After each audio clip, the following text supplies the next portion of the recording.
Lor ditzagun humiltasunez gure pekatuak misterio santuak behar bezala ospatuak izateko. Erruki jauna, Kristo erruki, erruki jauna, erruki dakigula jainko guztiz altsua, eta gure pekatuak barkaturik eraman gaitzala betiko bizitzara. Haitza zeruetan jangoikoari, eta bakea lurrean mareko gogo gizonei, haina beti eta zer zaitugulako, horazu, bere ikatuazu, horespen zuri, hausez agur eskerra zuri, jainko jauna zeruko errege, jangoiko aita guztia duna, jauna seme bakar Jesu Kristo, jainko jauna, jainko aretindoz aitaren seme, zuk etzendezu munduko pekatua, erruki jauna, zuk etzendezu munduko pekatua, entzun gure deia. Aitaren eskuinaldean jarri bizaudezu, erruki jauna, zu bakarrik santua, zu bakarrik jauna, zu bakarrik goikoa Jesu Kristo, Espiritu Santuarekin, jainko aitaren argitan. Amen. Egin dezagun otoituz. Hoi jainko, egiazko bizi eredua eman diguzu familia santuagan. Egizu onbera izan ditzagura gure familietan ere, haien harreman eta maitasun berberak. Betiereko zoriona izan dezagun zeruetako zure etxean. Zure seme Jesu Kristo gure jaunaren bitartez, zurekin eta Espiritu Santuarekin batean, jainko eta errege bizi baita, gizaldi eta gizaldietan. Amen.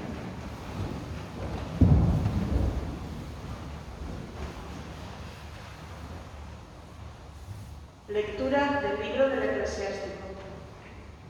Dios hace al padre más respetable que a los hijos y afirma la autoridad de la madre sobre la prole. El que honra a su padre expía sus pecados, el que respeta a su madre acumula tesoros. El que honra a su padre se alegrará de sus hijos y cuando rece será escuchado. El que respeta a su padre tendrá larga vida. Al que honra a su madre, el Señor le escucha. Hijo mío, sé constante en honrar a tu padre. No lo abandones mientras vivas.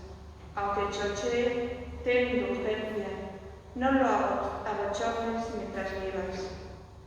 La limosna del Padre no se olvidará. Será tenida en cuenta para pagar tus pecados. El día del peligro se acordará de ti y deshará tus pecados como el calor la escarcha. Palabra de Dios.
Sobrellevaos mutuamente y perdonaos, cuando alguno tenga quejas contra otro.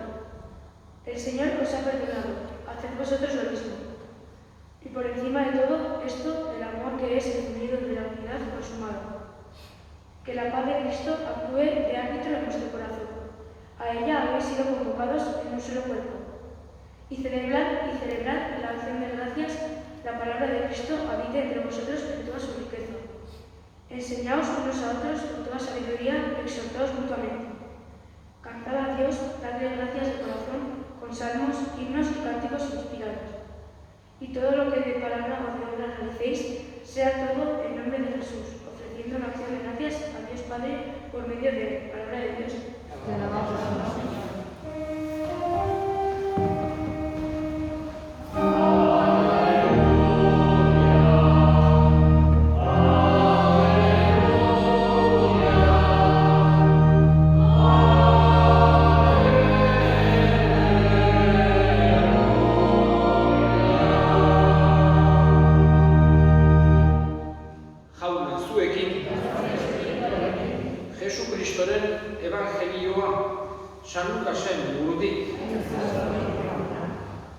Mariarentzat, Moisesen legearen arabera, garbikundeko egunak bete zirenean, gurasoek Jerusalema eraman zuten Jesus jaunari aurkezteko.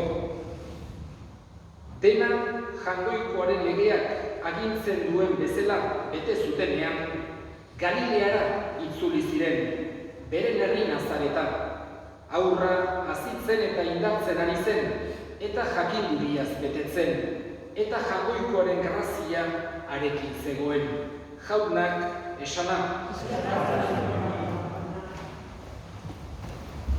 Gaukoan, Elizak familia santuaren eguna ospatzen du. Jesusek, Mariak eta Josek osatutako familiura hartzen dugu edo jartzen dugu gure begi bistan. Alde batetik, haiei laguntza eskatuz. Bestetik, familia zein gauza garrantzitsua den kontutan hartuz. Eta, hirugarrenik ere, familia hori guretzako eredu bezala hartuz.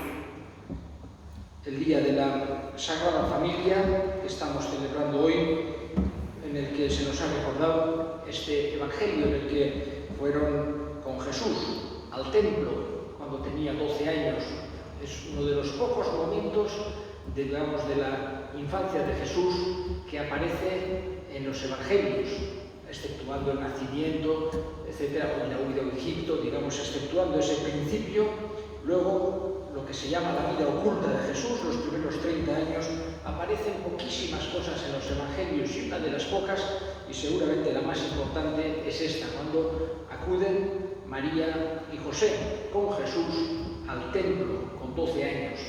Iban desde Nazaret hasta Jerusalén, iban caminando seguramente varios días, cada 100 y pico kilómetros, una cosa así, acudían allí y allí era un momento especial en el que se presentaban, etc.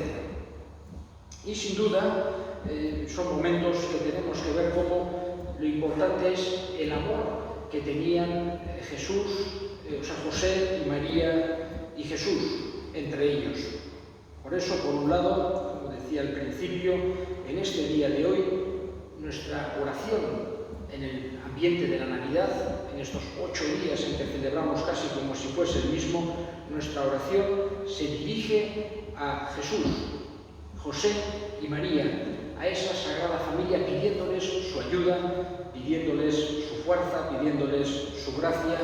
Por otro lado, nos recuerda la importancia que tiene la familia, hasta tal punto que el mismo Jesús quiso vivir en el seno de una familia. Es algo que nos hace ver cómo Dios quiso hacerse en todo semejante a nosotros, excepto en el pecado, y vivió, vamos a decir, las mismas cosas que nos toca vivir a nosotros, las alegrías, las fiestas, las amistades, las penas, amigos que morían, momentos de gente que podía estar enferma, etc. Las mismas sensaciones que nosotros tenemos las vivió también Jesús en esta vida, y entre ellas la vida de familia, a la que podemos ver, podemos imaginarnos que había una unión muy grande entre Jesús, José y María.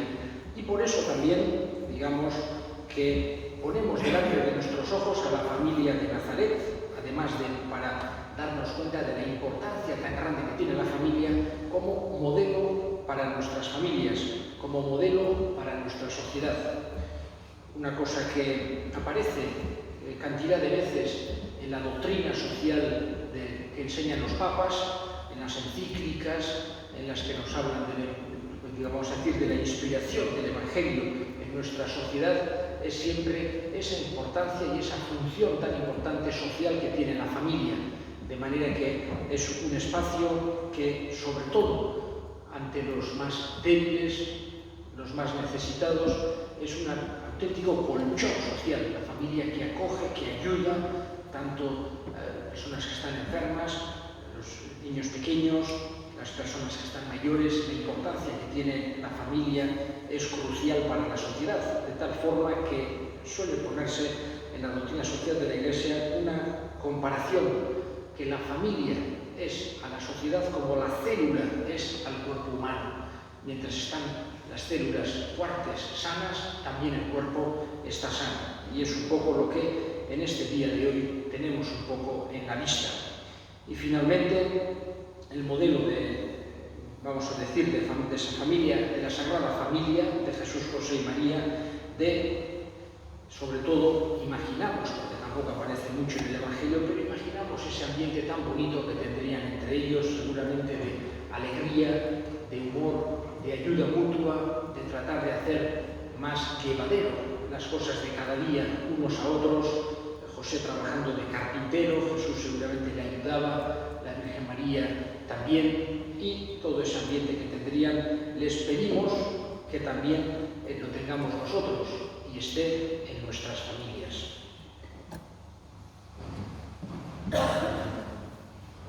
Creo en Dios Padre Todopoderoso, Creador del cielo y de la tierra. Creo en Jesucristo, su único Hijo, nuestro Señor, que fue concebido por obra y gracia del Espíritu Santo.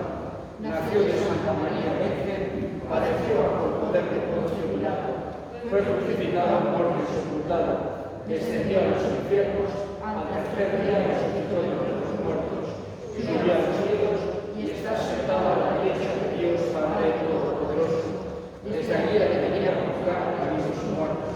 Creo en el Espíritu Santo, la Santa Iglesia Católica, la comunión de los santos, el perdón de los pecados, la resurrección de la carne y la vida eterna. Amén. Elevemos ahora nuestras súplicas al Señor.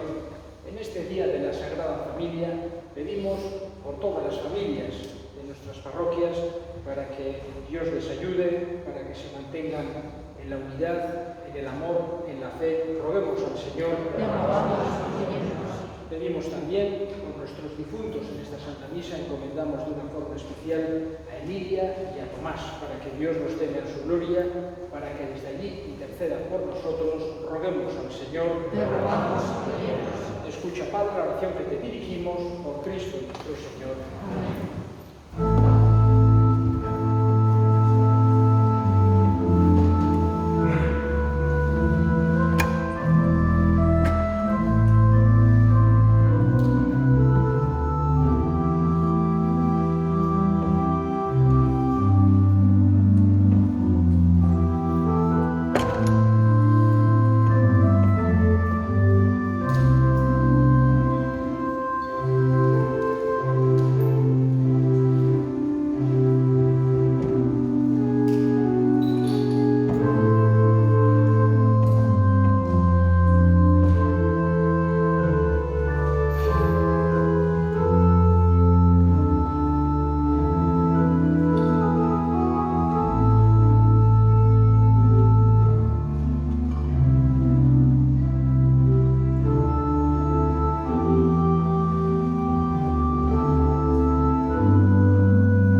Senideo egin dezagun otoitz guztiok batean eliza osoaren oparia jainkoikoari eskaintzerakoan.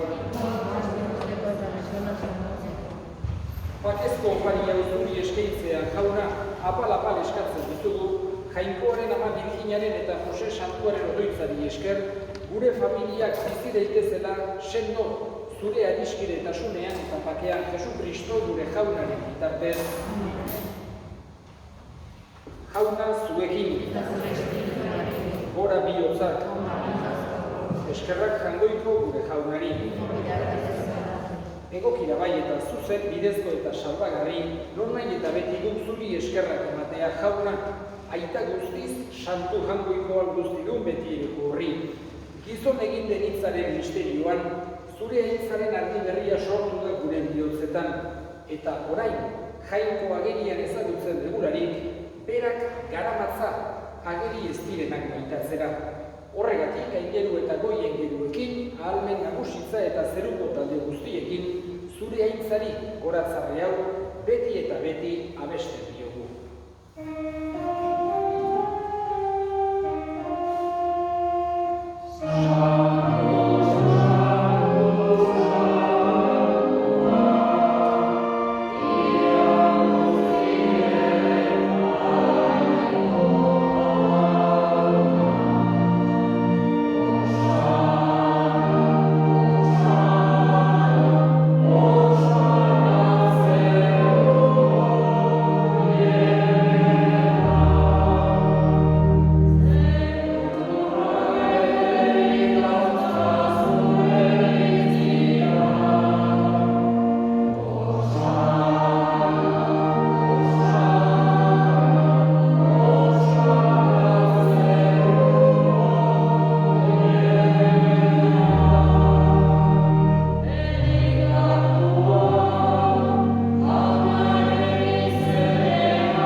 Jesukristo gure jaunaren gorputz eta odol egin daitezen guretzat.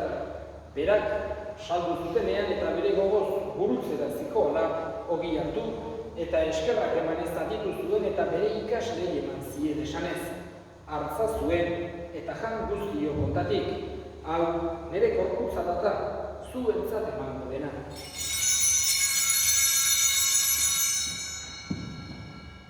Era berean afalondoan kariz harturik, berriz ere eskerrak emanez, bere ikaslei eman zien esanez. Hartza zuen eta edan guztio kontatik, hau nire odolaren kariza data, itun berri eta betikoaren odola, zuentzat eta askorentzat, pekatuak barkatzeko isuriko dena, egizue hau nire oroigarri.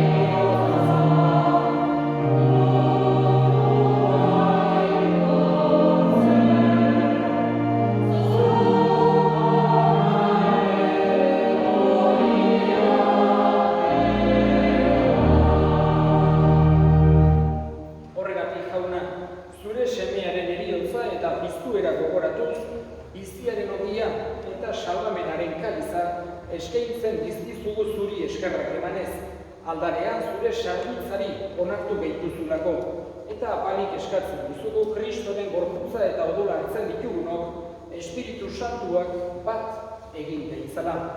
Izango doan jauna mundu guztian zabaldurik dagoen zure eliza, eramazu maitasun osora Frantzisko gure ita santuarekin, Frantzisko gure hartzaiarekin eta gizon guztiekin batean. Era berean izango goan jauna pizteko itxaropenean joan diren gure segideak. Emilia, Tomas eta hildako guztiak ere, harritzazu zure aurpegiaren argitan.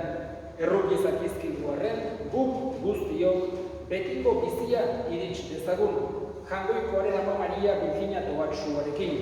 haren senar Jose Santuarekin, apostolu santu egin eta gizadi guztietan zure adiskide izan diren santuekin, haiekin batean gore zeitzagun Jesu Kristo zure semearen bitartez.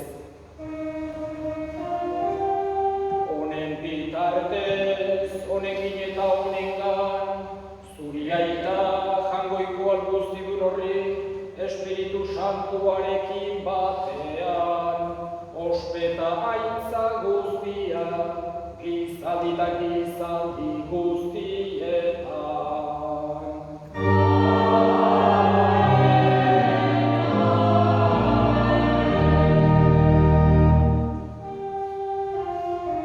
Salbatzaileak aginduta erakutsiari jarraituz, bildur gabe esan dezagun.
Zure errukiari esker pekaturik garbi bizi gaitezen eta estualduetan sendo betiko zorionaren itxaropenean Jesu Kristo gure salbatzailea noiz etorriko den zai gaudela.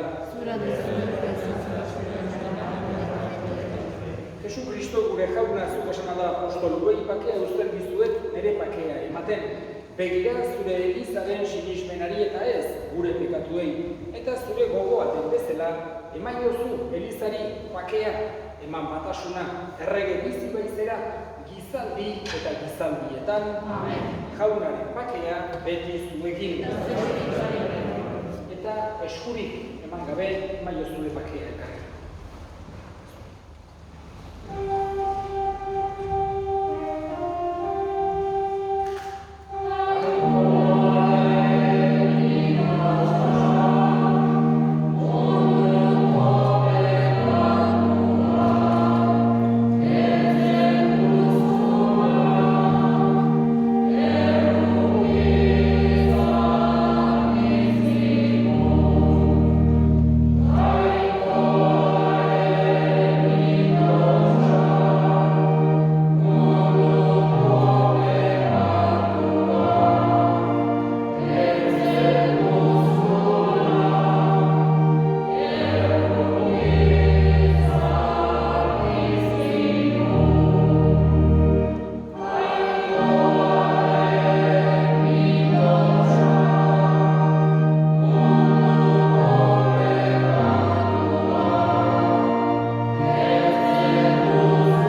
Oremos. Aita guztiz onbera, sakramentu honen bidez indar berritu gaituzunok, bizi gaitezela familia santuaren antzera, lur honetako nekeen ondoren, berarekin batean betiko zoriona iritsi dezagun, Jesu Kristo gure jaunaren bitartez. Eta ohar bat, un aviso, el viernes es el 1 de enero, principios de año, que la Iglesia celebra la solemnidad de Santa María, Madre de Dios. Por tanto, las misas tendrán lugar como los domingos. La de víspera será el jueves a la tarde en el convento de las Madres Clarisas a las 6:30 y el viernes a las 9 en las Clarisas y a las 11 aquí en la parroquia. Jauna zuekin, Erika zaitzatela jainko guztiaduna gaitak eta semeak eta Espiritu Santuak zoazte jaunaren bakean.